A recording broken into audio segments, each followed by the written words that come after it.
राधे राधे, जय श्री कृष्णा। कैसे हैं आप सब? आशा करती हूँ आप सब स्वस्थ होंगे। स्वागत है आपके अपने चैनल कृष्णा सखी मल्लिका में। तो दोस्तों, आज जो हम वीडियो बनाने जा रहे हैं वो बनाने जा रहे हैं कि किस तरह से हम कार्तिक मास में तुलसी माता का पूजन करके अपना कार्तिक जो मास है उसको सफल कर सकते हैं। तो देखिए, कार्तिक मास में सबसे पहले तो हमें तुलसी पूजन सुबह और शाम ज़रूर करना चाहिए। तो कि धार्मिक मान्यता के अनुसार इस महीने को सबसे ही शुभ महीना माना जाता है। भगवान विष्णु के अति प्रिय होता है और तुलसी माता की इस महीने में ही विवाह किया जाता है शालिग्राम जी से। तो दोस्तों देखिए, अगर आपके घर में तुलसी नहीं है तो आप तुलसी का पौधा ले आइए या उसका रोपण कीजिए लाके।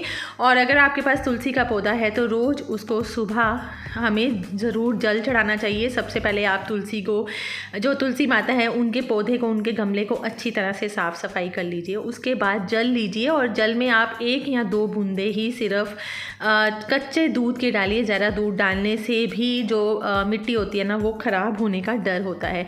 उसके बाद देखिए, जब हमने पूजन शुरू करना है तो जल देने के बाद हमें थोड़ा सा मिष्ठान ज़रूर रखना चाहिए। अगर तो आपके पास मिठाई है तो ठीक है, नहीं है तो चीनी या गुड़ वगैरह भी आप उसमें इस्तेमाल कर सकते हैं। लेकिन तुलसी माता के अंदर, मतलब कि उनकी जड़ों में या उनकी मिट्टी में बिल्कुल भी हमें मीठा नहीं डालना है, नहीं तो जो तुलसी माता की जड़ें हैं वो ख़राब हो जाएंगी, उसमें चींटियाँ पड़ जाएंगी।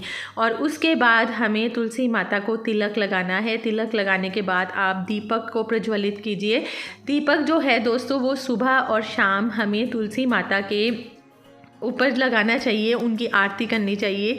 और उसके बाद हमें एक दुपट्टा होता है, जैसे कि चुनरी होती है तुलसी माता की, हमें चुनरी मिल जाती है कहीं से भी। अगर आपको चुनरी अवेलेबल नहीं, आप बाज़ार से नहीं लेना चाहते हैं तो आप घर में भी वह लाल रंग की चुनरी को ज़रूर चढ़ाइए। तुलसी माता पे चुनरी ज़रूर हमें चढ़ानी चाहिए। तो ये है हमारी भी चुनरी जो हमने तुलसी माता पे चढ़ानी है। तो आप कार्तिक मास में ज़रूर तुलसी पूजन कीजिए, इसका हमें अक्षय फल प्राप्त होता है। और ये जो मास होता है ना दोस्तों, इसमें सभी भगवान जो होते हैं, देवी देवता आते हैं, वो भी धरती के ऊपर कार्तिक मास में कार्तिक स्नान करने के लिए आते हैं।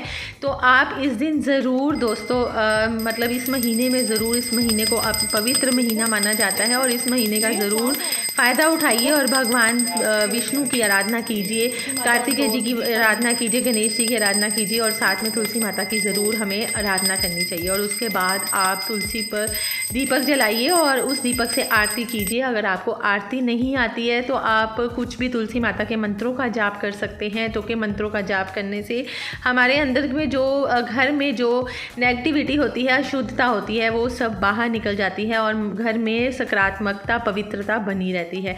और इस महीने में दोस्तों बिल्कुल ब्रह्मचर्य का हमें पालन करना चाहिए।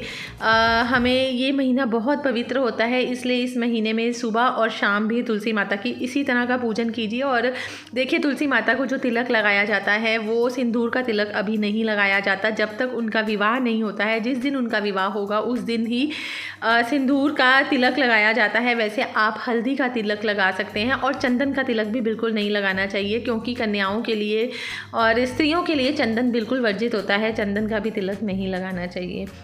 तो इस तरह से आप तुलसी माता के पास ये सब जो जल है, चावल, अक्षत, फूल वगैरह भी आप तुलसी माता को चढ़ा सकते हैं तोड़ के। और साथ में रोज़ सुबह और शाम तुलसी माता की हमें पूजा ज़रूर करनी चाहिए।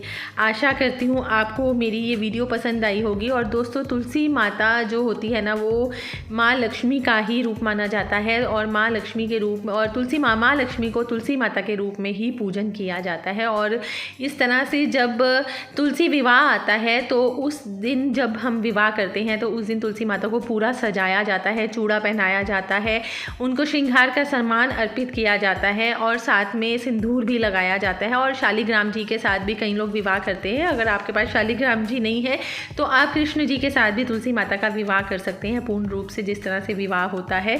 सो आशा करती हूँ आपको मेरी ये वीडियो पसंद आई होगी। मिलती हूँ आपको एक नई वीडियो में कल। तब तक के लिए राधे राधे, जय श्री कृष्णा। और दोस्तों, आप इसकी तुलसी माता की परिक्रमा करना बिल्कुल मत भूलिएगा। और साथ में शाम के समय भी आप इसी तरह से दीप ज़रूर प्रज्वलित कीजिएगा। राधे राधे, जय श्री कृष्णा।